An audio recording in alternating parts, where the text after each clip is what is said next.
Assalamualaikum warahmatullahi wabarakatuh. Jumpa lagi dengan saya Abdillah Al-Sidi dengan channel kedua tentang ilmu faraid. Mari kita teruskan. Alhamdulillahirabbil alamin wassalatu wassalamu ala asyrofil anbiya'i wal mursalin wa ala alihi wa sahbihi ajmain. Qala rabbi shrah li sadri wa yassir li amri wahlul 'uqdatam min lisani yafqahu qawli. Puji syukur kehadirat Allah Subhanahu wa taala yang telah memberikan rahmat, taufik serta inayahnya sehingga kita dapat bertemu kembali dalam keadaan sehat walafiat, tak kurang suatu apapun, dan selalu mendapatkan rahmat, taufik dan inayahnya dari Allah Subhanahu wa taala.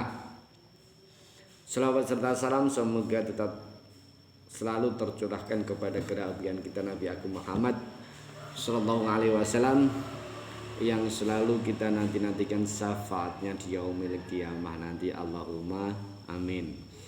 Pada kesempatan kali ini saya akan meneruskan tentang pembahasan yang kemarin tentang pembagian harta pusaka atau ilmu faraid. Nah, ini kita teruskan ke sesi yang ketiga, yaitu tentang kaidah.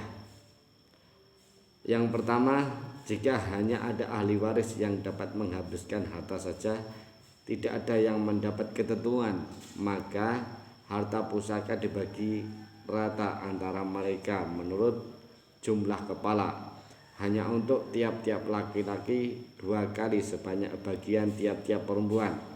Umpamanya si A meninggal dunia dan ia mewarisi 3 anak laki-laki, maka hartanya dibagi 3.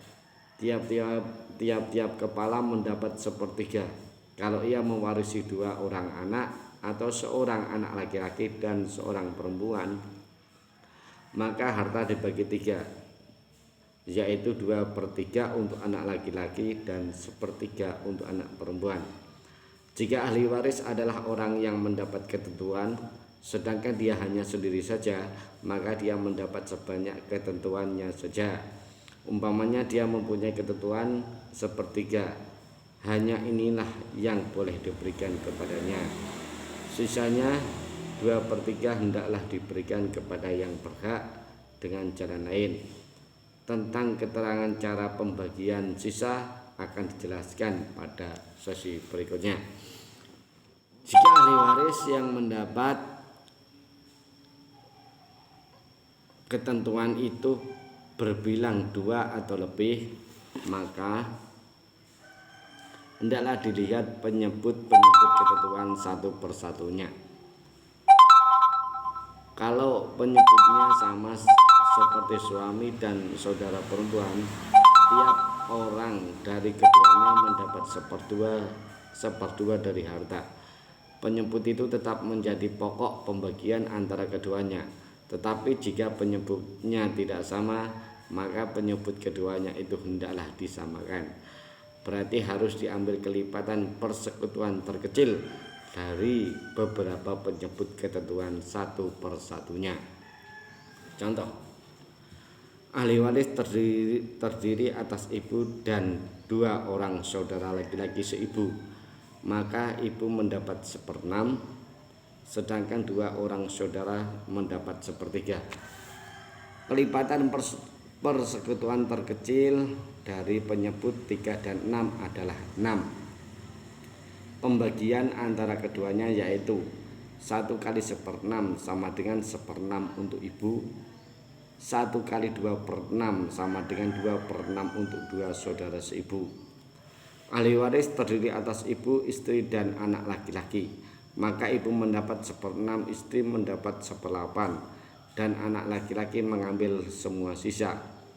Kelipatan persekutuan terkecil dari penyebut kedua ketentuan itu 6 dan 8 adalah 24.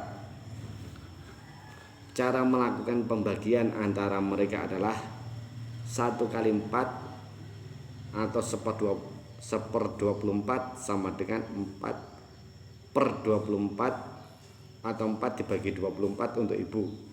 1 kali 3/24 sama dengan 3/24 untuk istri. 1 min 4/24 ditambah 3/24 sama dengan 17/24 untuk anak laki-laki. Ahli waris hanya terdiri atas ibu dan istri, maka ibu mendapat 1/3 dan istri mendapat 1/4. Kelipatan persekutuan terkecil dari penyebut 3 dan 4 adalah 12. Cara melakukan pembagian antara keduanya, 1 kali 4/12 sama dengan 4/12 untuk ibu, 1 kali 3/12 sama dengan 3/12 untuk istri, 1 min dalam kurung 4/12 ditambah 3/12 sama dengan 5/12 adalah sisa yang harus diberikan kepada yang berhak dengan jalan lain. Contoh-contoh tersebut tidak lain maksudnya adalah untuk menerangkan bahwa apabila penyebut-penyebut dari beberapa ketentuan itu berlainan, hendaklah disamakan.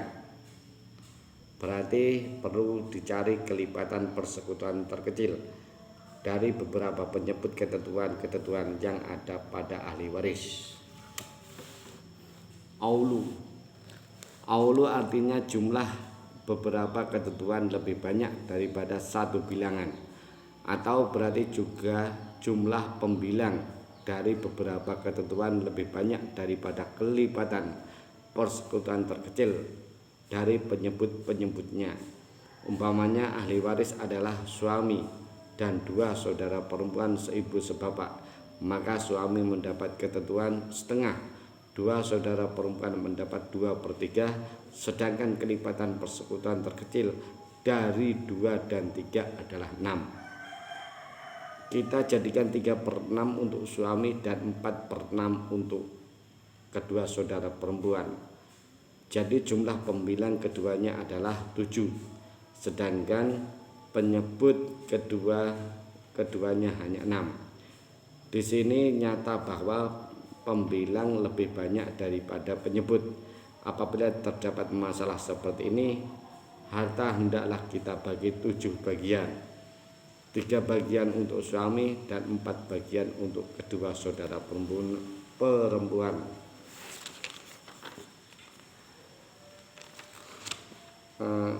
Sebenarnya kedua macam ahli waris ini tidak mengambil seperti ketentuan masing-masing, tetapi keadilan memaksa menjalankan seperti tersebut. Contoh yang kedua, ahli waris adalah 1 istri, 2 ibu, 3 2 saudara perempuan seibu sebapak atau sebapak, 4 saudara seibu baik laki-laki atau perempuan. Ketentuan masing-masing adalah istri mendapat 1/4, ibu mendapat 1/6, 2 saudara perempuan mendapat 2/3 dan seorang saudara seibu mendapat 1/6. Kelipatan persekutuan terkecil dari penyebut beberapa ketentuan tersebut adalah 12. Kita atur sebagai berikut: 1/4 ditambah 1/6 ditambah 2/3 ditambah 1/6 sama dengan 3/12 ditambah 2/12 ditambah 8/12 ditambah 2/12 sama dengan 15/12. Jadi harta perlu dibagi 5 bagian. 3 bagian dari 15 bagian untuk istri, 2 bagian untuk ibu, 8 bagian untuk 2 orang saudara perempuan, dan 2 bagian untuk seorang saudara seibu. Berarti tiap-tiap bagian itu dihitung dari 15, bukan dari 12. Sedangkan ketentuan masing-masing hendaklah diambil dari 12. Tetapi dalam masalah aulu, masing-masing hanya mengambil dari 15. Inilah yang dimaksud dengan aulu. Terjadinya karena banyaknya ahli waris, sehingga jumlah ketentuan mereka lebih banyak dari pada satu bilangan. Buktinya pembilang lebih banyak daripada penyebut. Aulu ini dijalankan berdasarkan hasil ijtihad para sahabat. Sebab pada masa Rasulullah SAW hal ini belum pernah terjadi. Mula-mula terjadi aulu di masa Khalifah kedua Umar bin Khattab. Beliau menerima pengaduan dari keluarga seseorang yang baru meninggal dunia. Dia meninggalkan suami dan 2 orang saudara perempuan. Seperti pada contoh pertama di atas, khalifah berkata, kalau saya berikan hak suami menurut ketentuannya, tentu hak 2 saudara perempuan itu tidak cukup. Begitu juga sebaliknya, kalau hak 2 saudara perempuan diberikan lebih dahulu, tentu hak suami pun tidak cukup. Beliau terus bermusyawarah dengan sahabat yang lain. Hasil permusyawaratan beliau ini dimaksudkan untuk menjaga keadilan serta meningkatkan ketentuan-ketentuan yang terdapat dalam ayat kitab suci, maka dijalankan secara auluk seperti jalan yang telah diterangkan di atas. Nah, kemudian kita lanjutkan ke pembagian sisa harta. Apabila hanya ada ahli waris yang mendapat ketentuan saja, berarti tidak ada yang dapat menghabiskan semua harta atau semua sisa. Sedangkan sesudah kadar ketentuan diberikan, harta masih ada sisanya. Sisa ini hendaklah dibagi kembali kepada ahli waris yang ada itu. Pembagian kembali antara mereka hendaklah menurut ketentuan masing-masing pula, kecuali suami atau istri, keduanya tidak berhak lagi mengambil bagian dari sisa itu. Berarti keduanya tidak berhak mengambil lebih dari ketentuan masing-masing yang telah ditetapkan dalam ayat Al-Quran.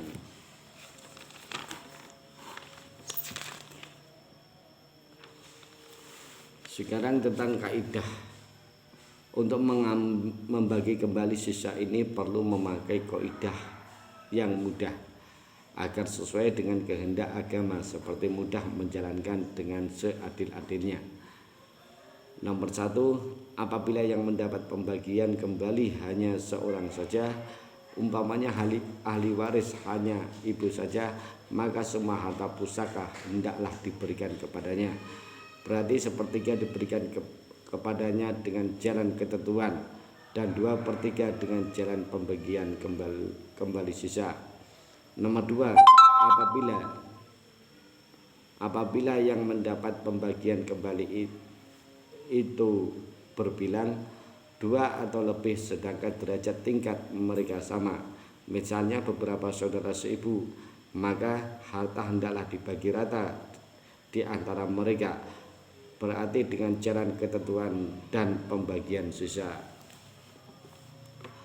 Kalau kita mendapat pembagian sisa itu berbilang, sedangkan derajat mereka tidak sama, hendaklah diambil jumlah ketentuan mereka satu persatunya.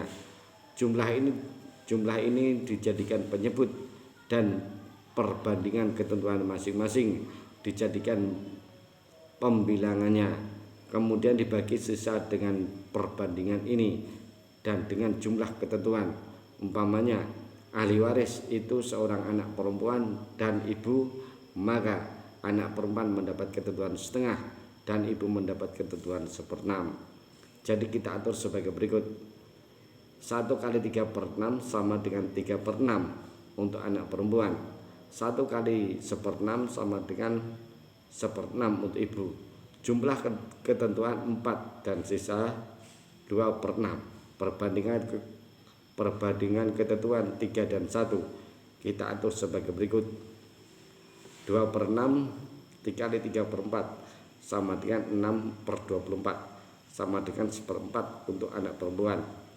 2/6 dikali 1/4 sama dengan 2/4 sama dengan 1/12 untuk ibu.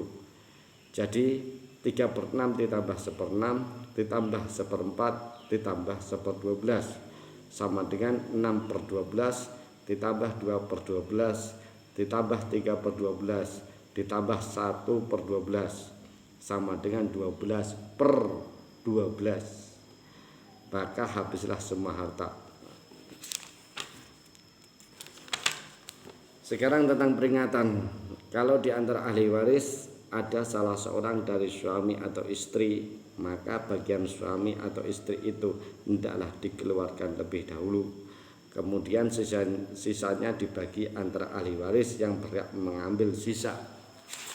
karena suami atau istri tidak diizinkan mengambil lagi yang lebih dari ketentuan masing-masing. Sekarang pusaka rahim. Yang dimaksud dengan rahim ialah keluarga yang tidak mewarisi sebagaimana yang tersebut di atas tentang ahli waris.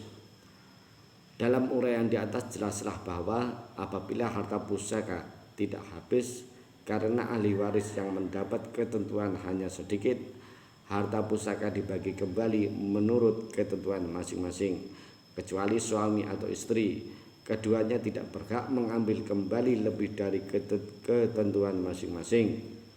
Maka apabila suami ahli waris tidak ada atau hanya salah seorang suami atau istri,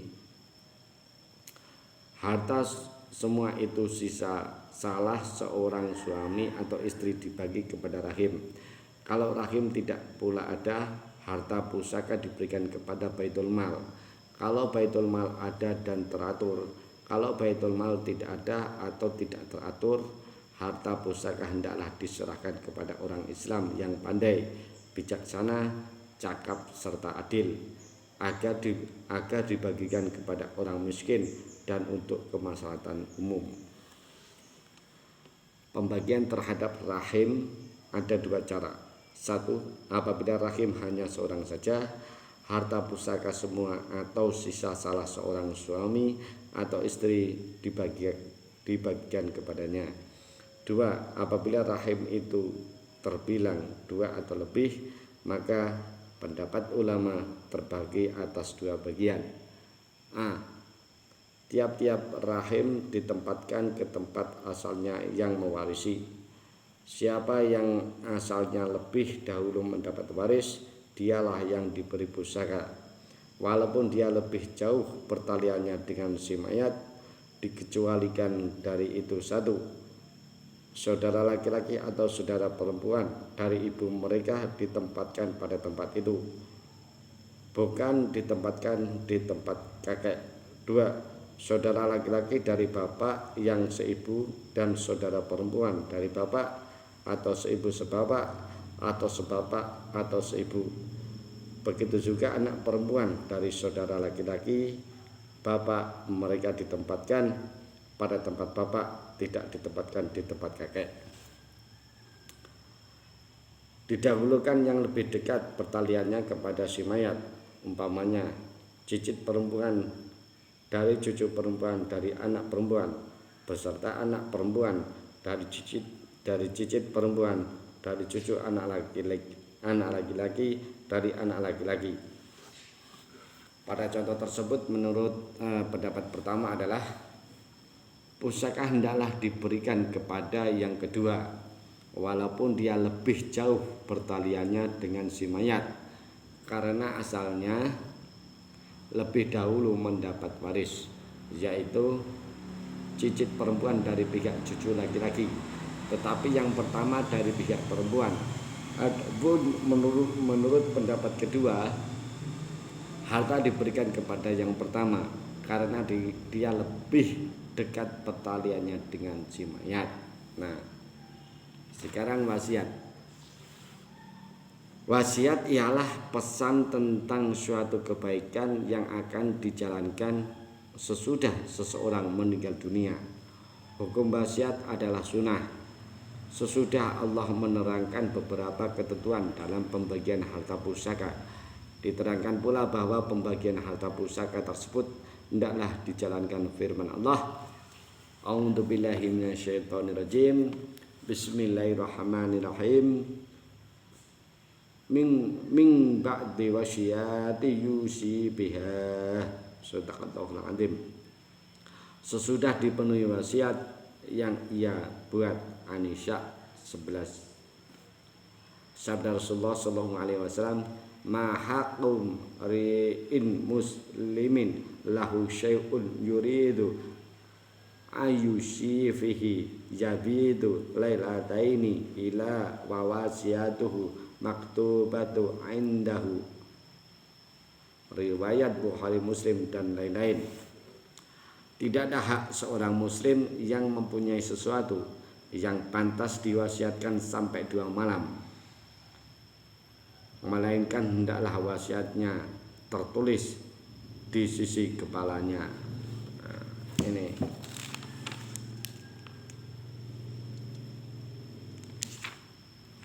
nah, itu sekilas pembahasan dari saya untuk ilmu faraid. Itu pembelajaran cukup dari sini.